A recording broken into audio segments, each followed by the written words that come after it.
तो बहुत बहुत स्वागत है जोरदार तरीके से मेरे आर्मी टीएस जितने भी लवर हैं इस देश के अंतर्गत। ऑब्वियसली ये एंट्री अपने आप में कमाल एंट्री है 10+2 लेवल पे उन सभी कैंडिडेट के लिए जो इंडियन आर्मी में इंजीनियर बनने का सपना देख रहे हैं। और ये इंजीनियर बनना खास है, ये इंजीनियर बनना खास है हर उस स्टूडेंट के लिए जो इंजीनियरिंग का सपना देखता है, वो भी इंडियन आर्मी में काम करने का मौका। एग्जैक्टली आप जेई मेंस दे रहे हैं, जेई एडवांस दे रहे हैं, आपकी पहली चॉइस ये बनना चाहिए। आप फौज में एनडीए की तैयारी कर रहे हैं, आपकी पहली चॉइस ये बननी चाहिए, क्योंकि ये अपॉर्चुनिटी कमाल की है। अपने आप में आपको मौका देती है इंजीनियर भी बनने का और फौज में अफसर भी बनने का। मुझे लगता है कि आप जब जेई के एग्जाम देते हैं एडवांस या मेन, तो ऑब्वियसली उसके बाद एग्जाम क्लियर करते हैं, रैंक अच्छी आती है, आप एनआईटी आईटी के थ्रू अच्छे कॉलेजेस में जाते हैं, फिर 4 साल की पढ़ाई होती है। हर महीने अगर मैं बात करूं आईटीज़ की, अराउंड 12 to 13 लाख रुपीस खर्च आ जाते हैं केवल फीस के, और एग्जैक्टली रहना सब कुछ खर्चा उठा के देखे तो अराउंड 20 लाख के आसपास का खर्च आ जाता है एक आईआईटी कॉलेज से करने में। वहीं अगर एनआईटीज़ की बात करें तो यहाँ भी अराउंड आसपास ही खर्च आ जाता है, और एक मिडिल क्लास के लिए कहीं ना कहीं टफ है और एक कर्ज की तरह है। एग्जैक्टली इन दैट केस हमारे पास ऑप्शन क्या है सर? आपके पास ऑप्शन है आर्मी टीएस का। बिल्कुल इसका फॉर्म फिल करिए, टीएस 54 की वैकेंसी आने वाली है। कल मैंने टीएस 53 की मेरिट लिस्ट आपके सामने ला दी थी और एग्जैक्टली मैंने दिखाया कि जितने भी कैंडिडेट शॉर्ट लिस्टेड हैं वो सभी के सभी ज्वाइनिंग में जा रहे हैं, क्योंकि पूरी जो लिस्ट थी 137 की, उसमें बहुत सारे कैंडिडेट ऐसे भी थे जो मेडिकली फिट नहीं थे। मेडिकल को लेकर भी इतना डाउट मत करो, बहुत सारे इंजीनियरिंग के कैंडिडेट्स हैं उनके जहन में डाउट रहता है कि सर हम चश्मा लगाए हुए हैं तो हम फौज में इंजीनियरिंग कर सकते हैं। बिल्कुल कर सकते हैं, practice is not a issue.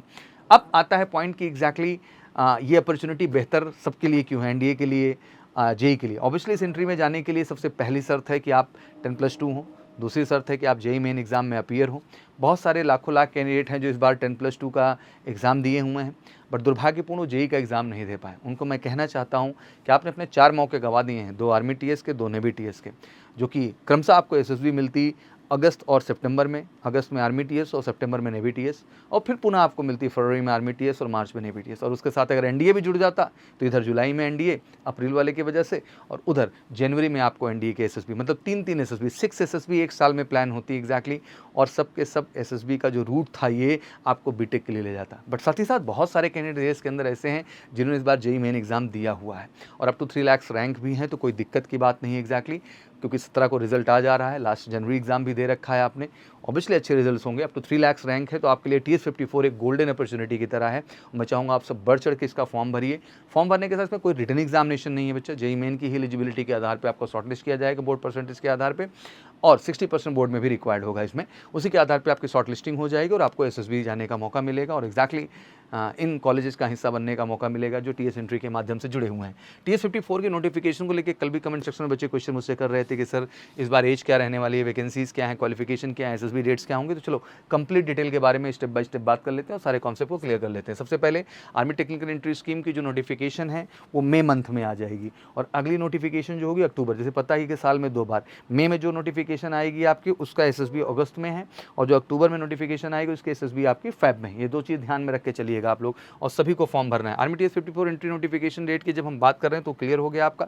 Online application for TS 10+2 entry 54th course की अगर हम बात करें तो मंथ मैं आपको बता दिया। ज्वाइन इंडियन आर्मी की वेबसाइट पे और मेजर कल सी क्लासेस की भी आप नोटिफिकेशन सेक्शन में जाएंगे, क्लिक करेंगे तो वहाँ से भी आपको अपडेट प्रॉपर ढंग से मिल जाएगी। बाकी यूट्यूब चैनल पर मैं अपडेट करूँगा ही। टीएस की क्वालिफिकेशन की बात करें तो ऑब्वियसली 10+2 पे आपका 60% रिक्वायर होता है, बट जेई मेन इसमें कंपलसरी है कि आप जेई मेन अपीयर्ड होने चाहिए, और अप टू 3 लाख, या अभी तो इस बार रैंक भी हमें 3,50,000 तक रैंक भी देखने को मिले, वहाँ तक के भी बच्चों को शॉर्टलिस्ट किया गया और एसएसबी के लिए मौका दिया गया।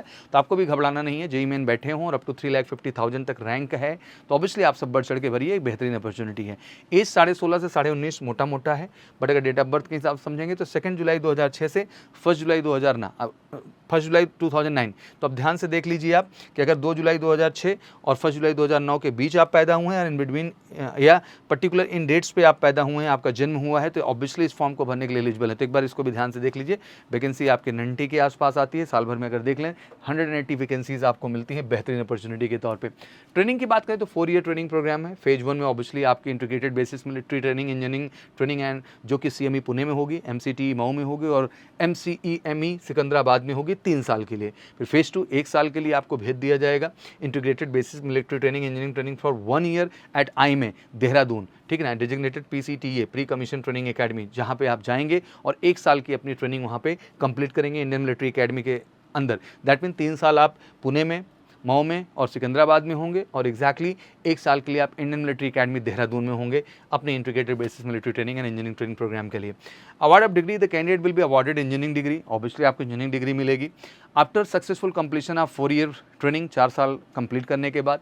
और कमाल की बात है कि सैलरी भी मिलना है, आपकी जॉब भी सिक्योर है और आप इंडियन आर्मी जैसे प्रेस्टीजियस ऑर्गेनाइजेशन का हिस्सा बन रहे हैं, मंथली भी कोई ऐसा एक्सपेंस नहीं है। No antedates seniority will be admissible to candidate on account of this engineering degree. During the entire training duration of the 4 year maximum 2 जो है relegation will be permitted on the account of academic grounds in accordance with the JNU ordinance. तो ध्यान रखिएगा कि बहुत ज़्यादा backlog नहीं allowed है, केवल पूरे 4 साल की पढ़ाई में 1 या 2 बार ही बैकलॉग आपको हो सकता है और जेएनयू के जो नॉर्म्स होंगे एकेडमिक ग्राउंड्स के आधार पे ये चीज़ें डिसाइड की जाती है, मतलब जवाहरलाल नेहरू यूनिवर्सिटी से आपकी ये डिग्री आती है। Any further relegation on academic ground will be lead to the withdrawal from the training. तो ध्यान रखिएगा, इससे ज़्यादा आप करेंगे बैकड्रॉप और बैकलॉग तो ऑब्वियसली आपकी ट्रेनिंग से भी आपको हटाया जा सकता है। इवेंट्स की बात करें तो मई में फॉर्म आ रहा है, मई जून में फॉर्म भरेंगे, SSB July and August, but आप टेक्निकली अगस्त की डेट समझ के चलें। मेरिट लिस्ट नवंबर में आ जाती है और जनवरी बैच के लिए प्रोसेस पूरा का पूरा शुरू होगा। जनवरी 2026 में आपकी ज्वाइनिंग। बड़ा ही फास्ट और क्लियर कट प्रोसेस है यार, तो बिल्कुल क्लियर कट तरीके से जुड़ना भी है और ऑब्वियसली इसमें चाहते हैं बेस्ट एसएसबी गाइडेंस, आप चाहते हैं फोकस्ड प्लान, तो ऑब्वियसली फॉर्म तो भरना ही है। रैंक्स मैंने बता दी हैं, आप अपनी कम्युनिकेशन, जनरल अवेयरनेस और एसएसबी की पूरी जो प्रक्रिया है, दैट मीन स्क्रीनिंग से लेके साइकोलॉजी से लेके जीटीओ से लेके इंटरव्यू तक, पूरी डे 0 से लेकर डे 5 तक की प्रक्रिया को क्रमशः आपको बिल्कुल रियल टाइम गाइडेंस की ज़रूरत है, रियल फीडबैक की ज़रूरत है कि आफ्टर हर टेस्ट, क्योंकि एक पर्सनैलिटी का टेस्ट है और हर पर्सनैलिटी अपने आप में यूनिक है, उसको एनालाइज करना, रियल फीडबैक देना और उस पर काम करना बहुत ज़रूरी है। इसलिए इंडिविजुअल फोकस ट्रेनिंग गाइडेंस के लिए अगर आपको जुड़ना है तो जुड़िए एमकेसी के बेस्ट एसएसबी क्लासेस के साथ, one of the best officers के साथ। कॉल करके 9696330033 पर, तो बिना देरी किए जुड़िए एमकेसी के साथ कॉल करके अपनी बेस्ट एसएसबी गाइडेंस के लिए, TS54 एंट्री के लिए। आशा करता हूँ वीडियो में आपको क्लैरिटी मिल गई होगी, बट इसके बावजूद भी कोई क्वेरीज हैं तो कमेंट सेक्शन में जरूर मेंशन करिए और इन वीडियोस को शेयर जरूर करिए, क्योंकि बहुत सारे गरीब बच्चे हैं जो बीटेक क्लियर करने के बाद भी एग्जैक्टली जेईई मेंस में अच्छा स्कोर करने के बाद भी पैसे की कमी की वजह से इंजीनियरिंग कॉलेजेस नहीं ज्वाइन कर पाते हैं, तो उनके लिए मुझे लगता है गोल्डन अपॉर्चुनिटी है नाम की तरफ से। Thank you so much. जय हिंद, जय भारत।